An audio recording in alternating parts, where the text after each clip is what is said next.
As you look back throughout history, a single theme emerges: mankind's pursuit of greatness.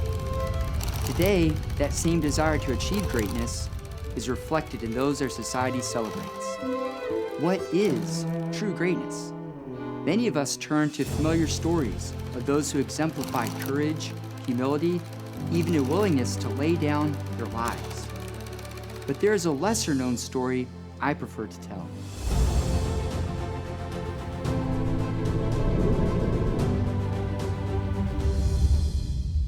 In 1861, the Civil War is about to ignite. South Carolinians fire on the Stars and Stripes over Fort Sumter in Charleston Harbor. When this happens, Abraham Lincoln calls for 75,000 volunteers to put down the rebellion. So the governor of Minnesota decided that he wanted to be the first to offer 1,000 men to the Union. Like most Union regiments and Confederate regiments, the vast majority of the 1st Minnesota were volunteers. So these were not professional career soldiers. Men who are coming from places like the Great Lakes as fishermen or lumberjacks or fur traders. Over the next 2 years, the 1st Minnesota distinguishes themselves, especially with their conduct at the very first battle of Bull Run, as well as the Battle of Antietam. They have begun to gel as a unit. They are praying together. They are just serving alongside of one another. After these 2 years of hard fighting, they find themselves at Gettysburg. So for the men in the 1st Minnesota, the Battle of Gettysburg was rather different because it was being fought on northern soil. Robert E. Lee, the Southern commander, begins moving his men into Pennsylvania. He wants to bring the war into Northern Territory. But we also know that July 1863 was extremely hot. And so for these men wearing full wool uniforms, marching in July over dusty roads, these men would have been parched, these men would have been extremely tired. They would see the smoke, they'd hear the cannon, the muskets being fired. As the sun is beginning to rise on the battlefield, a lot of these men had marched for long miles to get there. So on the far right of the Union line, we can see a pretty secure position. The Union is holding the high ground at Culp's Hill. Then that line would stretch around just past the town of Gettysburg and then come to the center on Cemetery Ridge. You have a line of Union soldiers that are forming sort of this upside-down fishhook formation. The very end of the left side of that line, there's a corps commander named Daniel Sickles, and he has some artillery pieces, and he feels like he can't stay in the position that he's in, and he begins to move his artillery pieces to what is now called the Peach Orchard. In doing that, he leaves a gap in the Union line. But it proved to be a fatal mistake. We would see the Union line go forward, and then we'd see that Union line start to break. The Union Army is in great peril.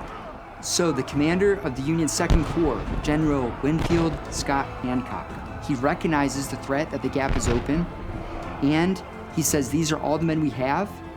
There were only 262 men of the Minnesota that were standing there.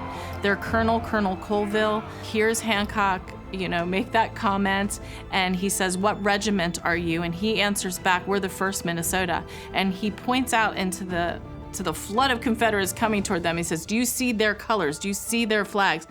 Can you take them?" He recognizes that he could be ordering the death of every single one of those men, but he realized that he desperately needed time. At a minimum, he needed at least 5 minutes to allow time for other Union forces to fill in that gap. And Colville, I'm sure, knows that this is an impossible feat for his small group of men, but immediately he orders his men to fix bayonets.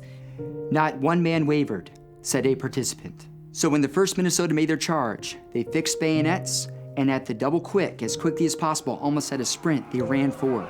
They realized if they stopped, then they would be shot down. This small little line against this 1,200 men coming out at them to stop them from reaching the Union line. They slammed forward into the first line of Confederates and drove them back, all the way back into their second line as well. Because they charged so quickly, they stunned the Confederate troops. The Confederate troops then came around them. 5 different color bearers of the 1st Minnesota were shot down, and they did exactly what General Hancock asked of them. They bought about 10 precious minutes of time. When the charge ended, out of the 262 men who made that charge, only 47 remained. 82% of that regiment lost their lives that day on the battlefield. It is because of this successful charge of the 1st Minnesota at the Battle of Gettysburg that saved the high ground for the Union Army, that allowed the Union Army ultimately to win the Battle of Gettysburg.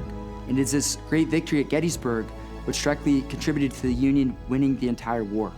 Hearing that story, I'm reminded of when Jesus said, "Greater love has no man than this, than to lay down one's life for his friends." These men filled in the gap that day to free enslaved men, women, and children they would never meet. They charged forward and willingly gave their lives to preserve the Union. So the 1st Minnesota is known for all of its firsts, and one other one is the way they were honored. If you go to Gettysburg battlefield, you will see monuments all over the battlefield. It is the 1st Minnesota that receives the very first monument, and that monument is placed by those who survived the war in memory of their comrades who fell at Gettysburg. And Scripture tells us the highest call of any disciple is to do nothing from selfishness or empty conceit, but with humility of mind, regard one another as more important than yourselves. Their greatness was not measured by what they received, but by what they sacrificed.